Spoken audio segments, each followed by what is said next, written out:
Hola, ¿cómo están? Bienvenidos a quienes están viendo hoy día un nuevo diálogo Piensa sobre el asunto constitucional. Nos acompaña hoy día Sebastián Soto. Sebastián es abogado de la Universidad Católica, máster en Derecho de la Universidad de Columbia, doctor en Derecho de la Universidad de Chile, académico y actualmente desempeña el cargo de vicepresidente de la Comisión Experta, ¿no? El órgano encargado de redactar el anteproyecto constitucional. Buenos días, Sebastián, ¿cómo estás? Buenos días, Maximiliano. Muchas gracias por la invitación a la Fundación Piensa y por este momento para conversar. Muchas gracias a ti. Sabemos que estás con una agenda bien ocupada. Estamos a finales de abril, perdón, y ya va quedando poquito tanto para la elección de consejeros constitucionales, pero también para que la comisión experta, ¿no? El órgano del cual tú eres vicepresidente, entregue su propuesta al anteproyecto. Así que para comenzar me gustaría saber, Sebastián, ¿cómo ha sido para ti este tránsito de la academia, de la asesoría legislativa, y a pasar a ser protagonista de un órgano tan importante, ¿no? Porque tú antes escribías sobre el asunto constitucional y ahora eres protagonista básicamente de la etapa en la que estamos pasando ahora, ¿no? ¿Cómo ha sido ese tránsito? Bueno, es una novedad, Maximiliano. Mis trabajos anteriores siempre habían sido trabajos con algo más de pausa, como típicamente es la universidad. Yo enseño en la Facultad de Derecho de la Universidad Católica, investigo ahí también, y soy consejero del Consejo de Defensa del Estado actualmente, donde también hay el trabajo del litigante, de quien alega, de quien prepara un escrito, si bien tiene algo más de vértigo, también es distinto a lo que ahora estoy inserto, pero es un gran momento para discutir sobre temas constitucionales, para intentar escribir un nuevo texto que sea mejor al actual, que convoque y dialogar con los otros expertos y expertas que le integran, siempre en un muy buen ambiente, con un muy buen tono, a efectos de resolver nuestro problema constitucional. Es distinto a lo que yo he hecho, es desafiante, es mucho más intenso, pero creo que, bueno, es el espacio en el que estoy ahora y en el que debo desplegar todo mi trabajo y esfuerzo. ¿Y cómo están de tiempo? Cuando uno ve, por ejemplo, la experiencia histórica en la redacción de Constitución, al menos en Chile, y lo que fue, por ejemplo, la Comisión Ortúzar, que tomó casi 5 años, el último proceso fue 1 año, a ustedes les dieron básicamente un par de meses solamente para presentar la propuesta. ¿Es un tiempo suficiente? ¿Cómo lo ves en ese sentido? Bueno, yo creo que hay que mirar los tiempos desde una perspectiva más larga, Maximiliano. La discusión constitucional en Chile lleva varios años, no solo porque antes estuvo la convención y esa experiencia tan intensamente dramática que vivimos, sino que también porque incluso antes de la convención, muchos profesores, profesoras han estado reflexionando sobre la cuestión constitucional. Yo recuerdo que el primer seminario al que asistí en La Serena hace ya más de una década sobre el cambio constitucional, bueno, me ha permitido a mí y a muchos más ir reflexionando sobre los perfeccionamientos que que podría haber tenido la Constitución, un diagnóstico compartido. Por lo tanto, la historia larga nos lleva a apreciar que llevamos bastante tiempo pensando sobre este tema. Ahora, es verdad, la comisión experta y este proceso comenzamos a trabajar el 6 de marzo y ahí tenemos 3 meses. Ese periodo es breve.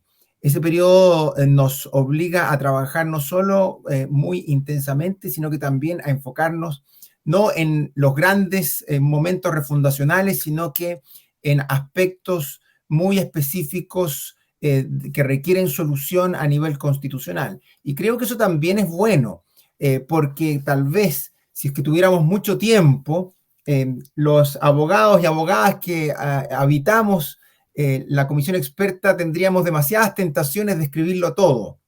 En cambio, con tiempos más acotados, diría yo que tenemos que enfocarnos en lo principal, muchas cosas dejarlas al legislador, no intentar dar respuesta a todas las preguntas.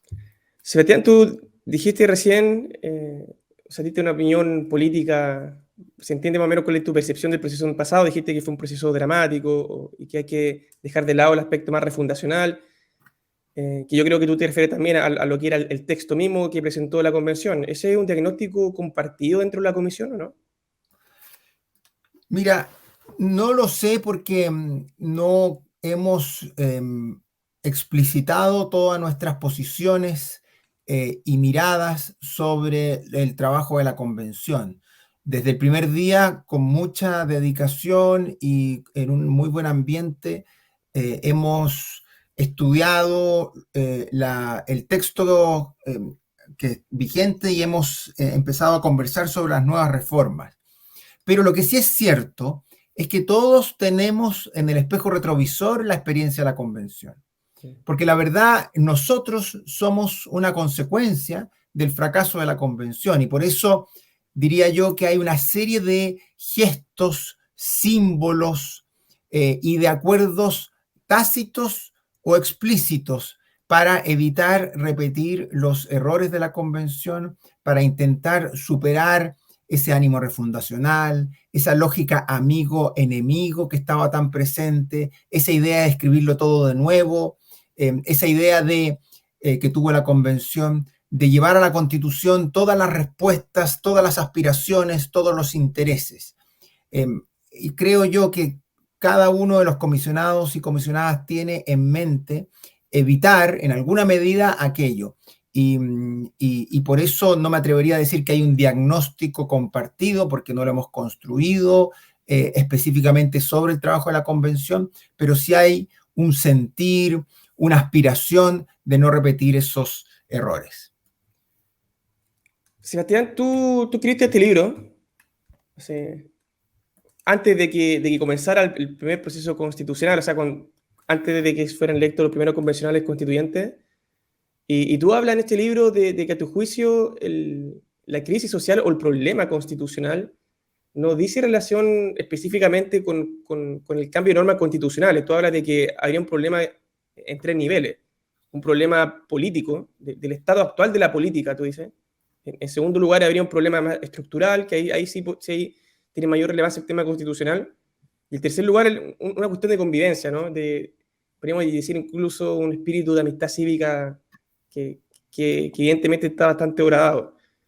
Pero yo por eso te preguntaba antes si hay algún diagnóstico compartido, porque sé que es difícil sentarse uno en una deliberación constitucional pensando que esto se trata simplemente de normas y principios, a sentarse a la mesa, viendo la película más completa quizás, o más perspectiva, y ver que hay un problema de práctica política.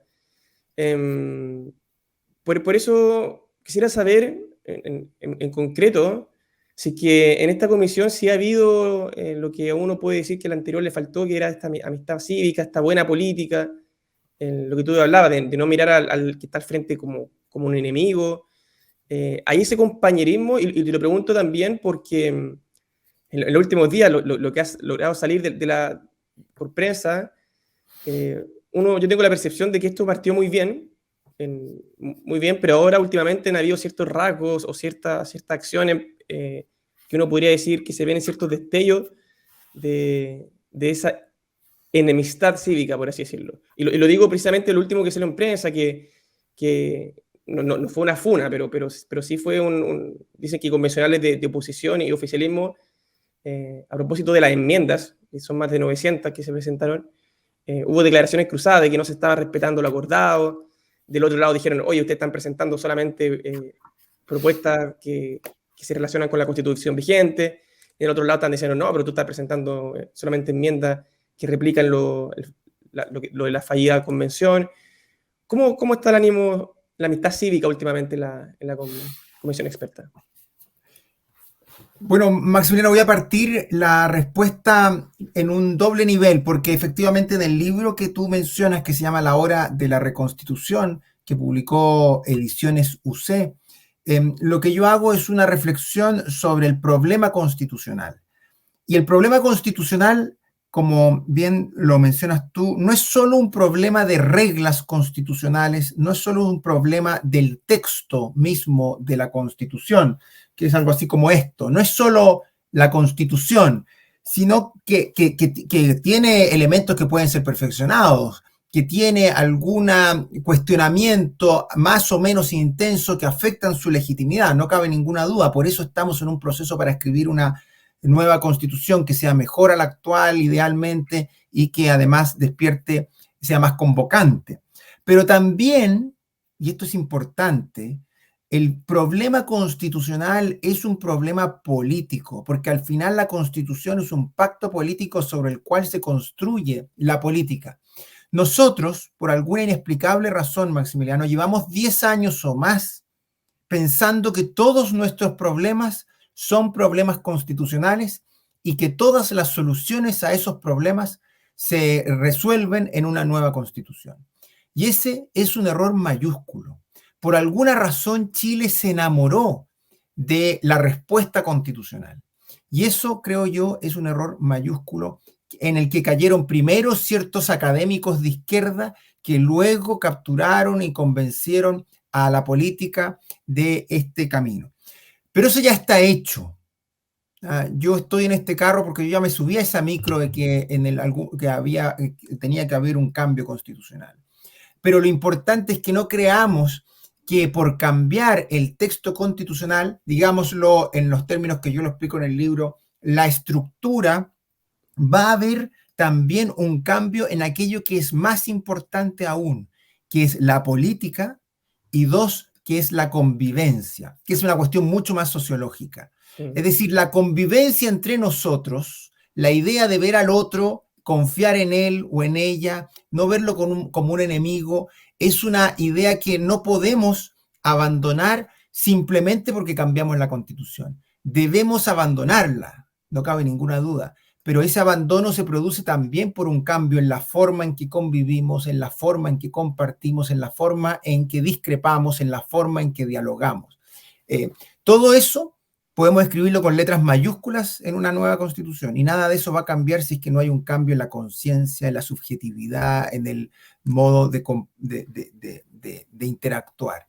Por eso es tan importante estas conversaciones, por eso es tan importante lo que hace la Fundación Piensa, por eso es tan importante desconstitucionalizar los debates y empezar a debatir con sociólogos, con historiadores y con tantos otros que nos pueden aportar mucho más desde esta perspectiva. Y en esa perspectiva. Pero ahora voy a tu pregunta, a la segunda parte de la pregunta, Maximiliano, perfecto, que es el ánimo en la comisión. En la comisión el ánimo es de una amistad cívica muy intensa. Yo estoy, y siempre lo digo, hay un muy buen ánimo, un muy buen tono, un espíritu de hacer las cosas bien, de ponerse de acuerdo. Durante mucho tiempo, también por una razón inexplicable, los consensos pasaron a ser una mala palabra. Pareciera que lo que es correcto era la imposición y que un consenso era una claudicación inaceptable. Yo eso lo lamento, pero en la comisión experta el consenso ha vuelto a ser una palabra necesaria, querida, buscada. Y obviamente, en esto no hay que ser ningún mago, todos sabemos que tenemos discrepancias, somos una sociedad plural, hay discrepancias entre nosotros. Y por eso entonces en algún momento, más que una falta de amistad cívica, por supuesto más que una funa, no ha habido ninguna funa ni nada por el estilo, pero sí ha habido discrepancias que son más visibles, a veces más intensas, y otras veces se resuelven rápidamente a través de una conversación. ¿Y cuál ejemplo, Sebastián, aprovechando paréntesis, cuál a tu juicio hay algún tipo de discrepancia en este momento que parezca más o menos insalvable en términos de contenido? ¿Cuáles han sido los puntos más críticos de discusión constitucional? Sí, yo creo que no hay ninguna discrepancia en que yo aprecio hoy día que es insalvable desde la perspectiva de los contenidos. Yo sé que hay distancias más en algunos contenidos y menos en otros. Por ejemplo, pero solamente para cerrar la pregunta anterior, pero todo este diálogo se ha dado, toda esta discrepancia se ha dado dentro de un ambiente de respeto mutuo que yo valoro y que estoy seguro, lo digo con mucha seguridad, cada uno de los comisionados y comisionadas ha cuidado especialmente.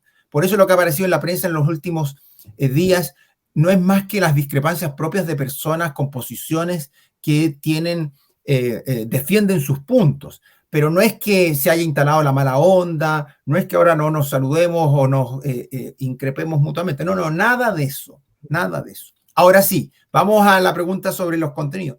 Yo creo que podemos ir por subcomisión. En la subcomisión de sistema político que yo integro y preside Juan José Osa es una subcomisión que ha tenido un buen acuerdo porque tiene un diagnóstico compartido sobre nuestro sistema político y sus defectos. Pero hay otras subcomisiones donde hay alguna distancia mayor en el modo de aproximarse, en la forma de escribir los acuerdos. Y sobre eso es que ahora están sesionando las distintas subcomisiones y nos queda todavía un mes y medio, Maximiliano, para entregar el anteproyecto. Por lo tanto, esto tiene que ir calmadamente, pero ha ido avanzando en los plazos preestablecidos y esas distancias que a veces se ven muy lejanas, yo creo que van a tender a confluir en la mayoría de los temas. Sebastián, yo ayer estaba pensando, quedan 2 semanas para la elección de consejeros constitucionales. Que nos están escuchando, que sepan que con voto obligatorio también. Yo creo que es difícil negociar el 5 de abril, el 5 de mayo, que el 8 de mayo con el resultado de consejeros constitucionales en la mano, ¿no? Puede haber una tentación de dejar aparcados estos temas, ¿no crees? Y el lunes 8, ya con el resultado en la mano, cambian los presupuestos de la negociación. O sea, ¿qué pasa, por ejemplo, en tu caso, si en una elección de consejeros constitucionales, el 7 de mayo, resulta que la centro derecha, republicana, etcétera, con Chile Vamos, sacan 3/5 de convencionales constituyentes? Eso, de cierta manera, igual te permite negociar en otro término, ¿no? Voy a usar analogía, quizás no es muy feliz, pero es como ya negociar con la pistola arriba de la mesa. En el fondo, aquí tiene una concesión y si no la tomas van a llegar los 3/5 después y van a pasar máquinas. ¿No? ¿Se ha conversado un poco sobre eso, sobre cuál sería el escenario de negociación pre y post elección de consejeros constitucionales? ¿O tú crees que se va a mantener de igual manera que como se ha dado hasta ahora? Porque es difícil abstraerse de eso. Por supuesto que nosotros tenemos muy claro que el domingo 7 de mayo hay una elección de consejeros y esa elección va a ser determinante en el resultado de este proceso. Yo siempre digo que el día más importante del año para el proceso constituyente no es, o sea, sí es el 7 de mayo, no es cuando comenzó a sesionar la comisión experta, quizás no es tanto el plebiscito de salida, sino que es el 7 de mayo cuando se va a determinar la composición de ese consejo. Ahora, por lo tanto, siempre está ahí presente, pero en cada uno de nosotros hay una conciencia muy clara de que nuestro rol es un rol muy específico, es un rol que se le ha denominado el rol del experto. A mí me gusta mejor decir que es el rol de aquel que tiene un cierto conocimiento para proponer un anteproyecto a quienes van a tomar las decisiones. Por lo tanto, nuestro rol no es negociar por ellos, nuestro rol no es conectar con los desafíos más grandes que la ciudadanía nos plantea. Nuestro rol es, o le plantea al proceso, nuestro rol es elaborar un anteproyecto, ojalá con el mayor consenso posible, que dado que se trata de una norma jurídica que tiene cierta técnica, sea capaz de promover una deliberación acabada por parte de los consejeros. Por eso entonces yo diría que antes del 7 de mayo, después del 7 de mayo, obviamente vamos a tener claridad de cuál va a ser el futuro de la integración del Consejo, pero nuestro rol seguirá siendo el mismo y nosotros tenemos que asumirlo con la misma seriedad, con la misma altura, con el mismo profesionalismo. Y cierro con esto, Maximiliano, es importante recordar que aquí quienes toman las decisiones son los consejeros electos. Nosotros hacemos una propuesta, pero los consejeros llegan con lápiz, con goma, con tijeras, con pegamento, para dar vuelta a todo si es necesario, para eliminar y agregar, para reescribir. Entonces, ahí es donde está el poder de decisión y nosotros eso también nos tiene que llevar a que no tenemos que pretender entregar un texto inmodificable. Y al revés, lo que vamos a hacer es entregar un texto para que el Consejo Electo haga su trabajo y nosotros ojalá entregar el mejor texto posible, técnicamente correcto, adecuado y que también sea con el más amplio consenso. Y en ese sentido, porque en la labor que tienen ustedes como expertos, también van a poder participar con derecho a voz en esa deliberación. Entonces me da la impresión que ustedes van a entregar quizá un texto que no lo satisfaga del todo a cada uno de los comisionados expertos, pero luego, en otra etapa, sí tratarán de cada uno llevar agua a su molino, ¿no? Porque no termina el trabajo, por cierto, solamente con el anteproyecto. No termina, como bien dices tú, sino que nosotros podemos seguir asistiendo con derecho a voz únicamente para explicar por qué se escribió lo que se escribió, por qué no se dijo de otra forma, por qué está esa palabra y no otra. Y eso es una incidencia en la persuasión, que es muy importante. Pero hay un dato que tú mencionas, Maximiliano, que me parece interesante destacar. ¿Cuál va a ser nuestro rol ahí? Porque obviamente el texto que elaboremos no va a ser un texto que sea el óptimo, la aspiración máxima de cada uno. A mí hay disposiciones del texto actual en elaboración que me gustan más y otras que me gustan menos. Pero yo creo que la comisión experta va a tener, y los integrantes van a tener en el Consejo la posibilidad de también explicar cómo es que se llegó a ese acuerdo, por qué ese acuerdo es equilibrado. ¿Por qué en ese acuerdo no se, como se dice hoy, pasa máquina a unos respecto de otros, sino que finalmente un acuerdo equilibrado que hace sentido?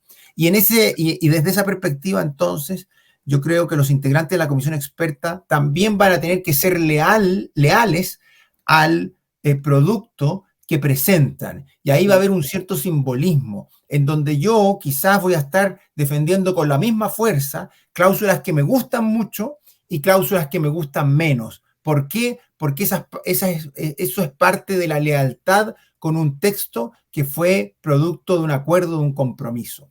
Y eso está conversado a modo general con el resto de los comisionados expertos porque puede que alguien tenga una opinión diferente en eso.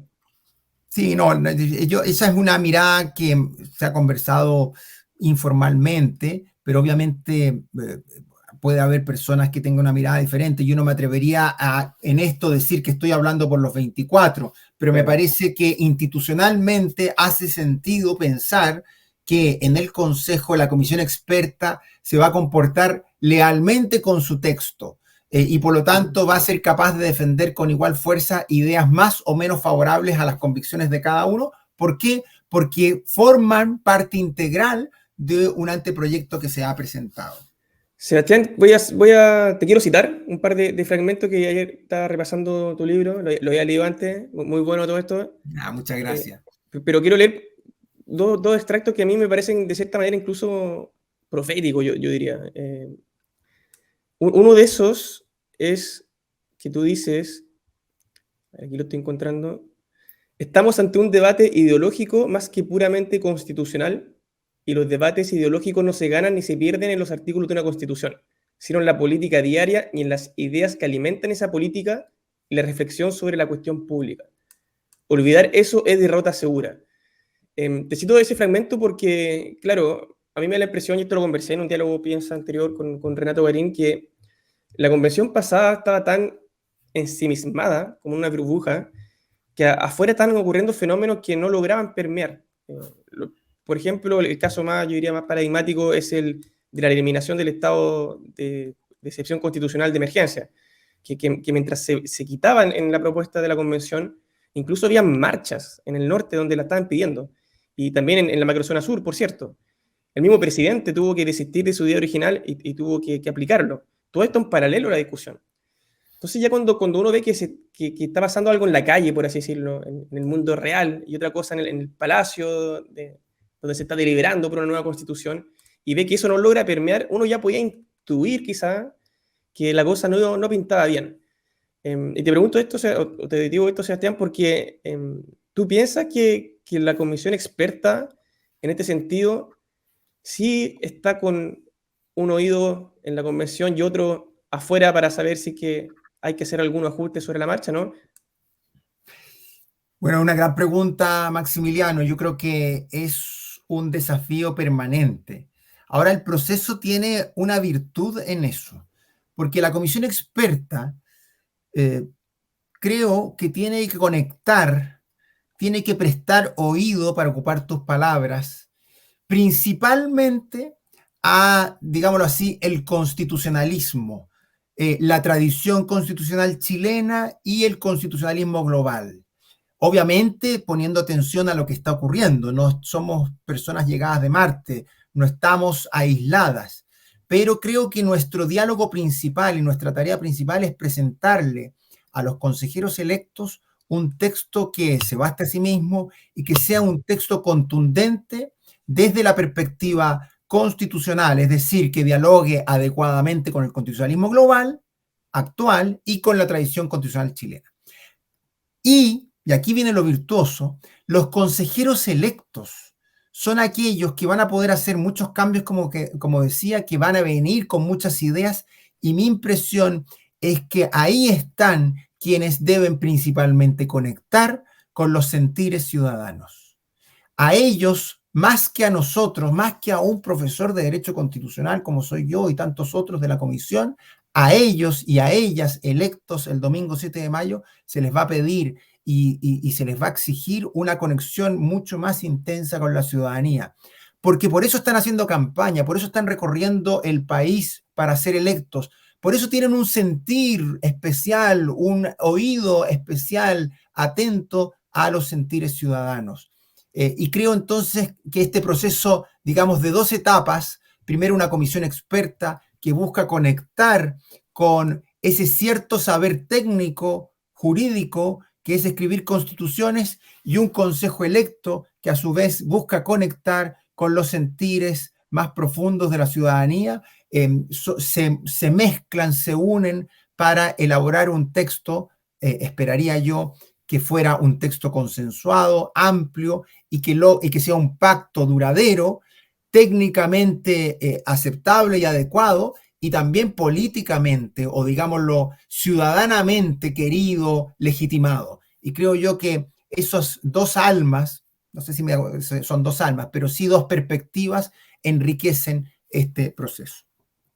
Pero mirando el otro punto de vista o replanteando la pregunta, por ahí tú mencionaste que a veces lo óptimo, lo perfecto es enemigo de lo bueno. Y en este sentido yo creo que cada uno, si bien va con su idea, con todo el trasfondo intelectual, uno puede prever que de acuerdo a la idiosincrasia del chileno, por ahí tú hablaste de la tradición constitucional chilena, pero yo diría también de la idiosincrasia del chileno, puede haber algunas propuestas que antemano uno pueda intuir que tienen inviabilidad no solo política, sino después social.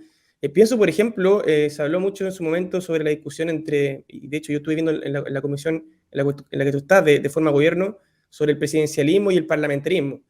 Pero la verdad que yo veo muy difícil, no por una cuestión de tradición chilena, sino por la propia idiosincrasia del chileno, que le priven al ciudadano común y corriente de votar por el presidente y que eso lo elijan cúpula partidista. Lo mismo me pasa con una discusión que yo sé que es bien intensa, que se está dando en tu subcomisión, y es sobre el tema de las listas cerradas o abiertas. Eh, lo veo muy difícil que a uno le digan que de acá en adelante, la próxima elección, uno vota por una lista cerrada y resulta que uno diga, pero entonces, ¿cuál es mi candidato? No, caballero, que usted no vota por candidato. Aquí usted vota por partido nomás. Ya, ¿quién va a quedar? Ya, si gana mi partido, ¿puedo elegir yo quién entra? No, tampoco, pues. Ahí el partido ve quién ocupa ese escaño.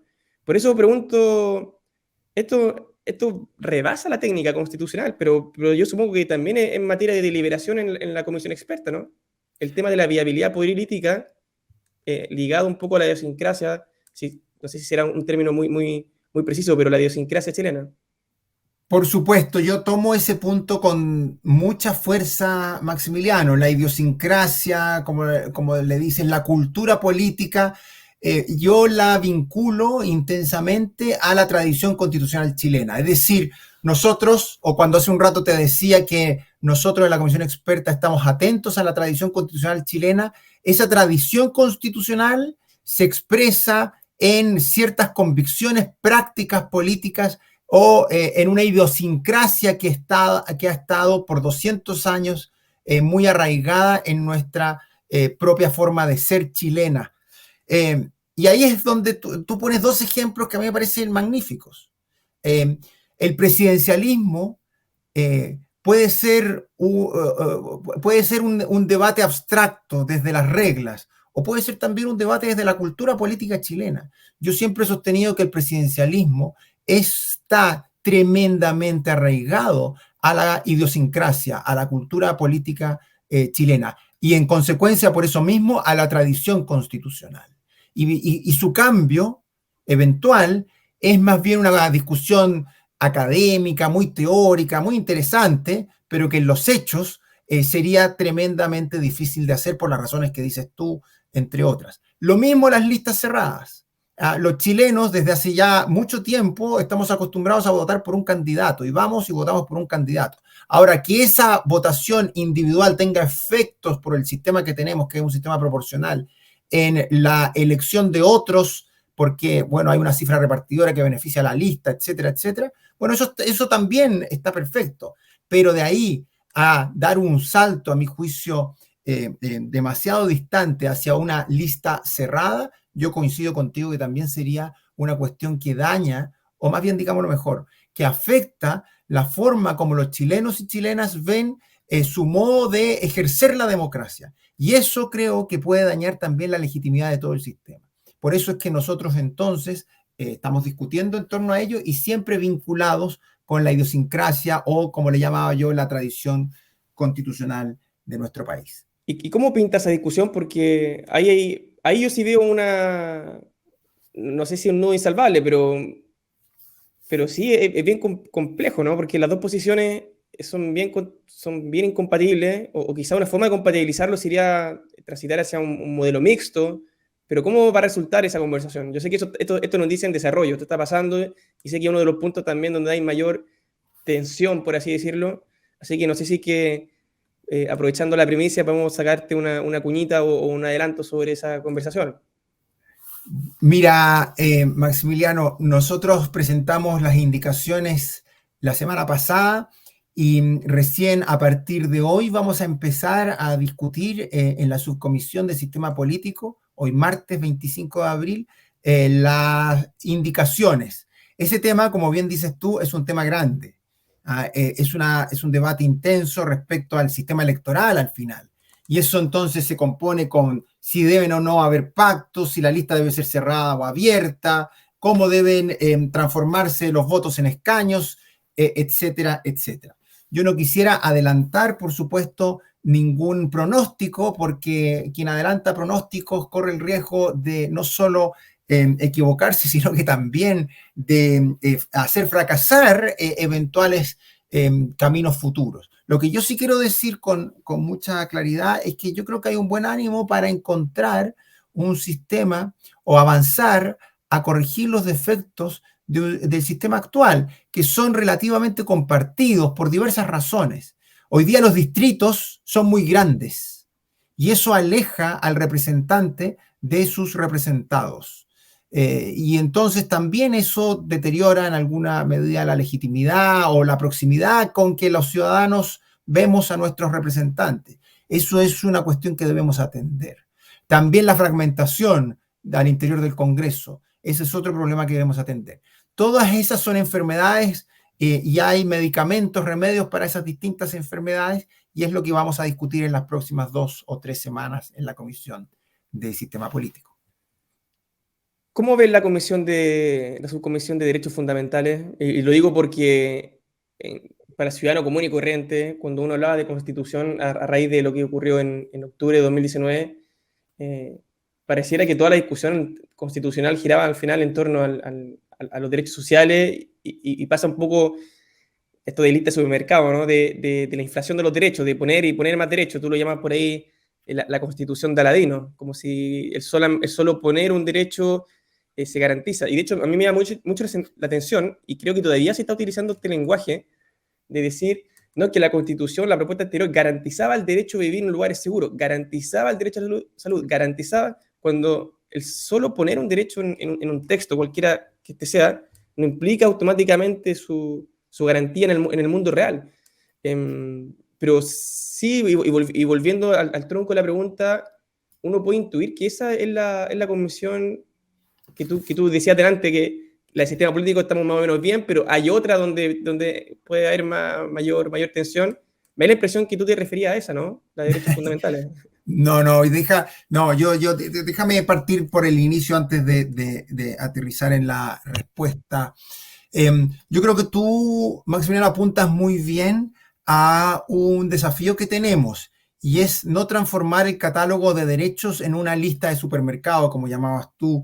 No creer que por el simple hecho de mencionar un derecho en la Constitución, esto implica que este se garantiza y que se va a satisfacer. Es muy importante mostrar, yo algo señalo en el libro que tú mencionaste, que hay muchos países del mundo donde el listado y el catálogo de derechos es muy generoso, pero esos países no tienen ni de cerca la satisfacción de los derechos que declaran como sería en una sociedad en la que aspiramos a vivir en paz. Por eso entonces tenemos que ser cuidadosos al declarar los derechos, ser contenidos, ser más bien sobrios, porque la declaración no es inocua. Aquí lo que abunda sí puede dañar, porque judicializa, porque genera expectativas, porque daña legitimidad, etc. Y entonces no porque lo pongamos con letras mayúsculas o destacado en la Constitución que se asegura un derecho, eso implica que se va a asegurar. Pasemos ahora a la discusión o a lo que está ocurriendo en las dos comisiones, que son la comisión 3 y la 4, que ven derechos por la distribución que se hizo del trabajo de las subcomisiones. La comisión 3 ve los que se denominan los derechos civiles y políticos y la 4 los derechos económicos, sociales y culturales. En ambas comisiones yo creo que se ha avanzado bastante y el texto entregado para su aprobación en general muestra ya una base de acuerdo bien sustancial. Ahora, es cierto, y estoy seguro que eso se va a resolver en las próximas semanas, que hay también algunas discrepancias, porque algunos quisieran declarar más, otros declarar un poco menos, y en fin, y esa es la discusión que tenemos En ahora. salud, principalmente, ¿no? Ahí veo como hay un nudo Sí, importante. por alguna razón esto se ha enfocado en la salud y en la libertad de elección, que Mm. es hoy día una cuestión bastante sentida por los chilenos. Pero yo creo que la cuestión es algo más, no diría compleja, pero sí requiere algunos matices para ver finalmente lo que se escriba. Lo que sí es cierto es que todos en la comisión experta están por proteger el derecho a la salud. También es cierto de que tanto las bases institucionales, que es el marco que a nosotros nos rige, como el texto actual que hemos aprobado en general, protege la posibilidad de elegir entre prestadores públicos y privados. La pregunta es algo más específica de cómo redactamos en particular esa libertad de elección y es eso y otros temas también, si hay que decirlos que hay otros temas vinculados con el medio ambiente, con el derecho de los pueblos indígenas, que todavía está siendo objeto de discusión en ambas comisiones.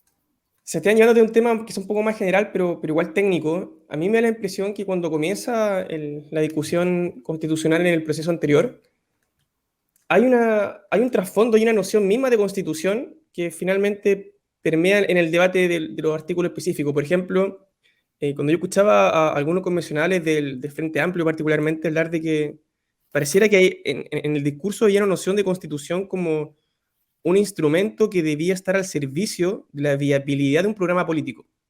Mientras que por otro lado yo veía como una noción más liberal, donde la constitución es justamente un resguardo justamente a que cualquier presidente, cualquier gobernante pueda arrasar o hacer y deshacer su antojo.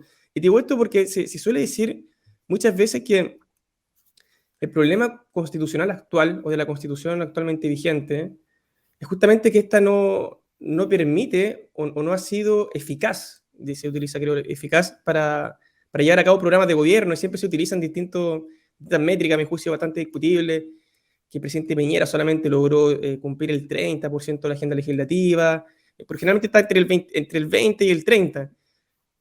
No sé cómo lo ves tú, pero desde mi punto de vista, chuta, qué bueno tener una constitución que te permita que un gobernante no lleve a cabo el 100% de su programa y que estos cambios sean progresivos. Porque no me imagino yo que la gente esté muy contenta claro, ahora se dice, aquí también hay mucho de oportunismo electoral, pero no creo que la gente haya estado estaría tan contenta si uno dijera ahora, mire, el presidente Piñera cumplió el 100% de su promesa. O que ahora quienes están en la oposición crean o vean posible que el presidente Boric pueda cumplir el 100% de su promesa. Porque esto sí que sería un péndulo infinito, ¿no? ¿Cuál es tu noción de la Constitución? ¿Tú lo ves más bien como un instrumento que está al servicio del programa de gobierno? ¿O si estás de acuerdo con el diagnóstico de la eficacia? ¿O sigues tú más bien, no sé si quieres llamarlo como la teoría más tradicional, liberal, de que, oye, esto justamente está hecho para evitar eso? Bueno, es también una pregunta muy desafiante, Maximiliano. Yo creo que tenemos que hacer una distinción. Lo primero es las promesas de campaña y su cumplimiento. Y esa es una discusión que corre por el lado de la Constitución. No es una discusión constitucional, sino que es una discusión que tiene facetas constitucionales, porque obviamente muchas de esas promesas deben ser legisladas y la Constitución regula cómo legislar. Pero al final, si se cumplen más o menos promesas, dependerá de la política, del momento, de los acuerdos, del contexto, en fin, ¿no? Por lo tanto, yo diría que la discusión sobre el programa y las promesas es una discusión mucho más de gestión política, de adhesión de un gobierno que de otra cosa. Pero no me quiero ir de que creo que es la parte más profunda de la pregunta que me has hecho, que es el concepto de constitución. Y si uno mira a la literatura, uno encuentra diversas imágenes que yo creo nos ayudan a entender qué es y qué le debemos pedir a una constitución.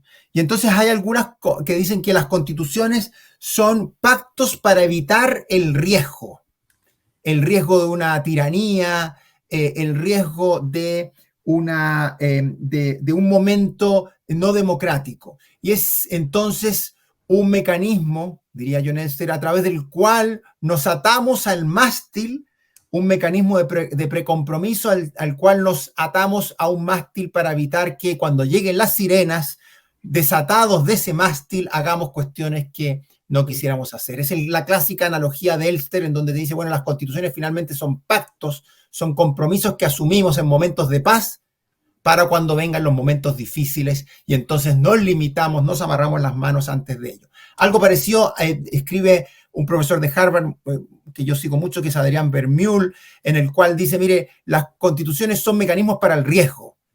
Es decir, no mecanismos para los momentos de no riesgo, sino que mecanismos para el riesgo. Pero hay otras formas de verlo. Una que a mí me gusta mucho es la constitución como la construcción de una catedral. Y esto es de Carlos Nino, un constitucionalista argentino que murió en los 90, que yo también sigo bastante. Entonces, Carlos Nino dice, mire, escribir constituciones es como construir catedrales medievales. Uno la construye sobre lo que hizo la generación anterior.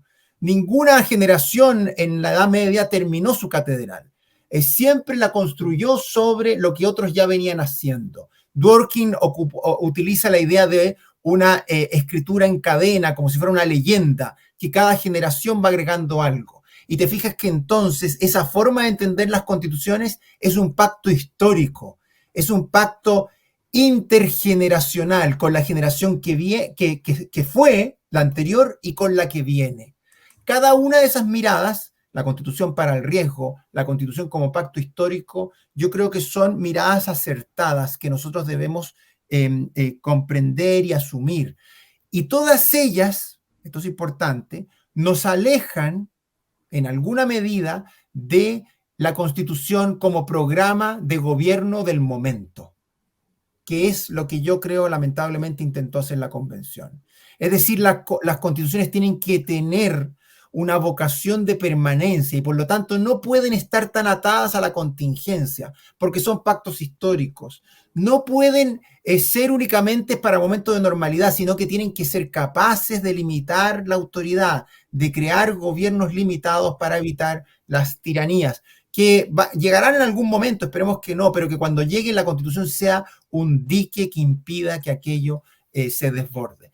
Pienso ahí, a través de dos imágenes típicas del constitucionalismo de autores muy prestigiosos, nos ayudan a entender un poco lo que sería este pacto. Oye, un par de preguntas más, Sebastián, antes de terminar. Una muy relacionada nuevamente al tema de la eficacia. Eh, claro que a mí me llama la atención, generalmente se habla de eficacia en el sentido de que un gobierno presenta su pack legislativo y hay quienes dicen que la constitución actual no permite que estas leyes sean tramitadas de manera más bien expedita, lo que es discutible cuando uno ve, por ejemplo, que hay leyes que se despachan en un par de días cuando hay voluntad, pero más allá de eso se habla generalmente de la eficacia como aprobación legislativa nomás. Pero resulta que hay una eficacia que quizás es más importante todavía y es la eficacia por legislativa, ¿no? O sea, ver que las razones que fundamentaron la creación de esa ley o esos problemas sí se han resuelto en el mediano plazo. Lo mismo, esto lo quiero llevar también a los programas, cuando se habla, ahora que está muy de moda, por ejemplo, el programa Calle Sin Violencia. Veremos si el programa efectivamente cumplió o no con su cometido, si es que en mediano plazo hay efectivamente Calle Sin Violencia.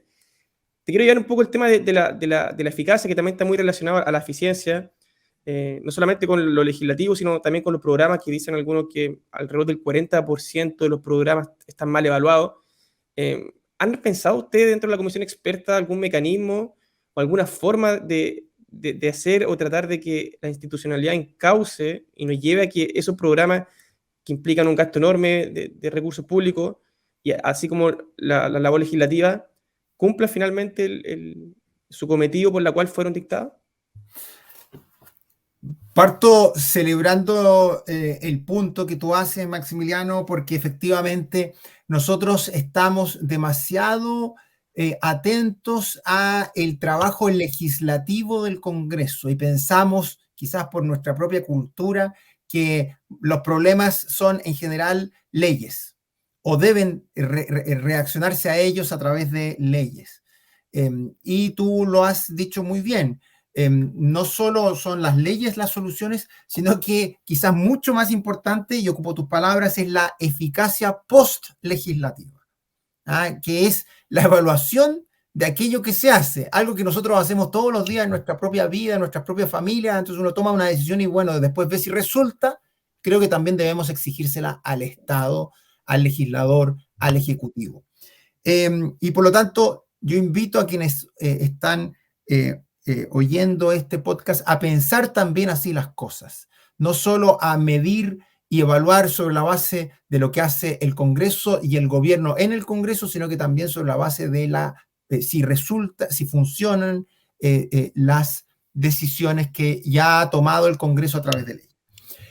En la comisión experta y en la subcomisión de sistema político hemos, a nivel constitucional, que es bastante general, intentado avanzar en soluciones de esto a través de algunas instituciones que tengan por objeto especial examinar la evaluación de las leyes. No solo acompañar al Congreso en la elaboración de la ley a través de informes de impacto regulatorio, por ejemplo, o de examen presupuestario, sino que también tras la aprobación de la ley para la evaluación de sus efectos. Eso que a nivel constitucional solo podemos mencionar un poco globalmente, hay una disposición transitoria por ahí que lo desarrolla algo más específicamente y más tarde tiene que haber una institución prestigiosa, fuerte, con capacidad de medir esos efectos. Y es lo que nosotros estamos proponiendo en el texto. Voy a hacer una trampa, Sebastián, y te voy a hacer dos preguntas en una. Dije que eran dos. Ahora viene la segunda pregunta, pero No. viene con trampita.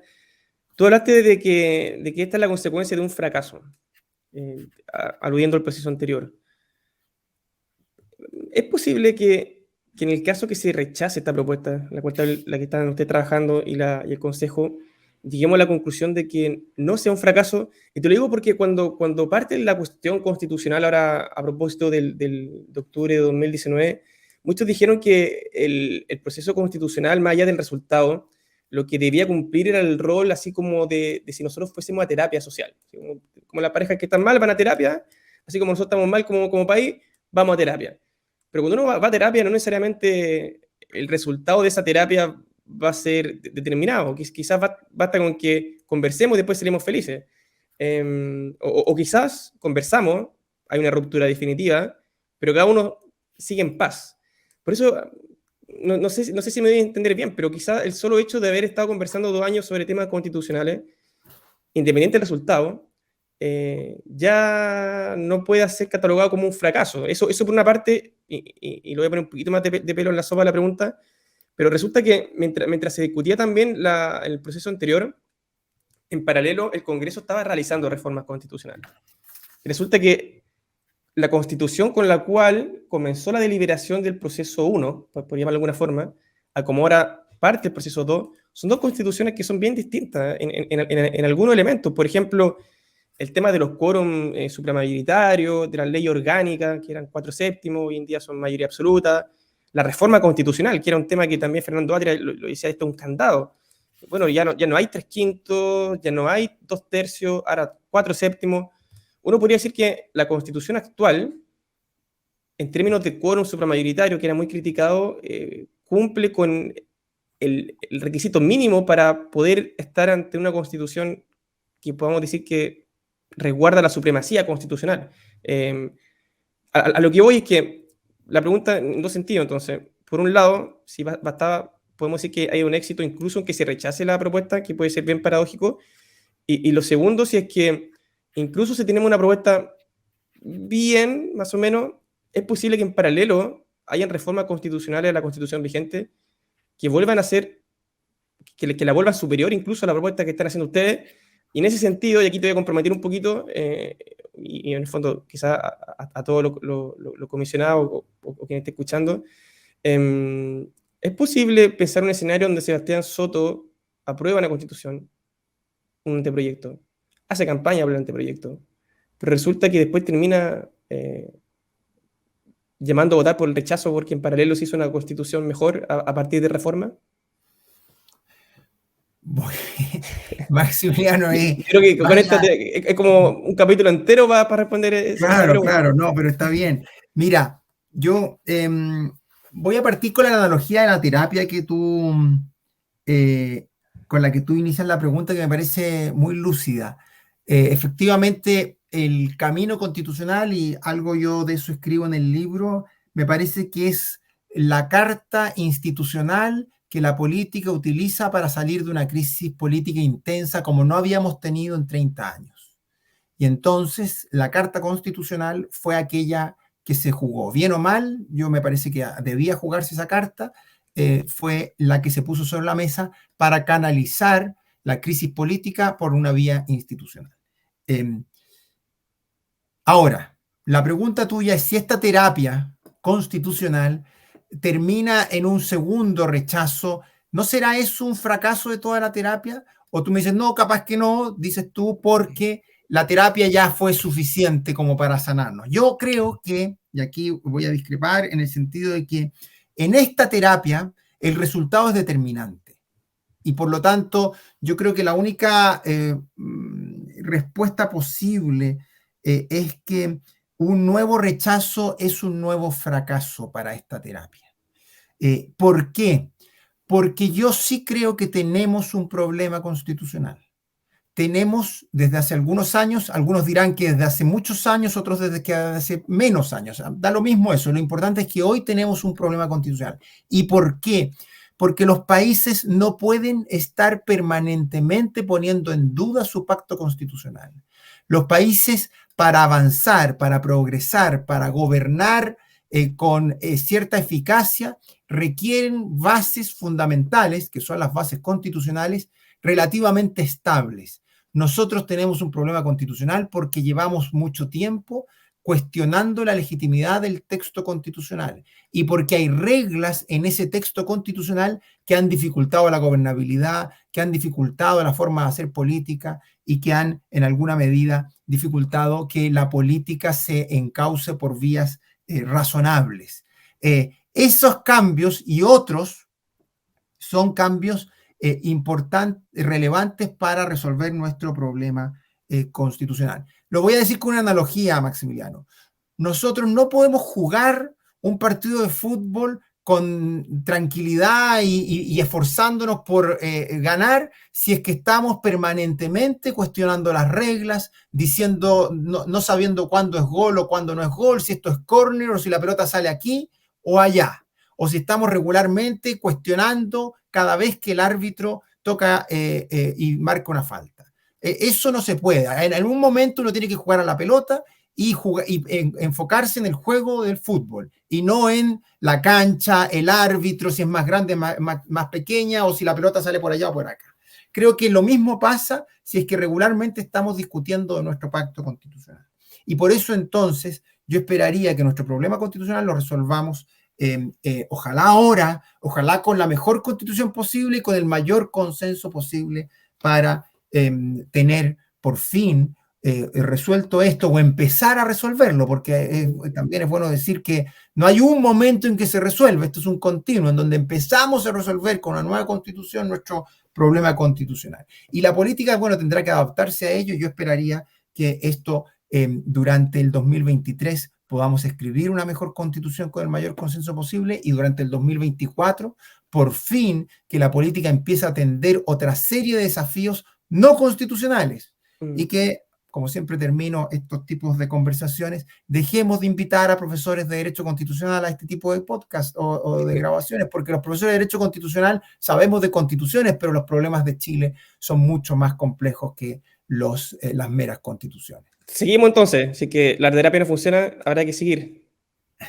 No, yo no me he puesto en el escenario, como creo que nunca es bueno ponérselo cuando uno va a una terapia, de qué pasa si no funciona. Sí. Yo estoy ahora jugando este partido, ahora en esta terapia, y yo voy a hacer lo posible, todo lo que esté en mis manos, para persuadir a todos aquellos que sea necesario de que tenemos que hacer lo mejor posible este juego, esta terapia, para resolver ahora o para empezar a resolver ahora nuestro problema constitucional, aprobando una mejor constitución, como digo, con el mayor consenso posible. Perfecto, Sebastián. Entonces quedamos invitados, ojalá más adelante, a ver si es que la terapia funciona o no, cualquiera de los dos casos, a ver, para conocer cuál sería tu opinión en ese momento, ¿no? Muchas gracias, Sebastián, por acompañarnos. No sé si tiene alguna recomendación, así aprovechándote 30 segunditos, algún libro, película, serie. No tiene que ser de derecho constitucional, puede ser, no sé, cualquier cosa. Sí, mira, yo quiero en primer lugar agradecer a la Fundación Piensa por esta invitación. Ha sido para mí tremendamente agradable poder conversar contigo, Maximiliano, sobre estos temas.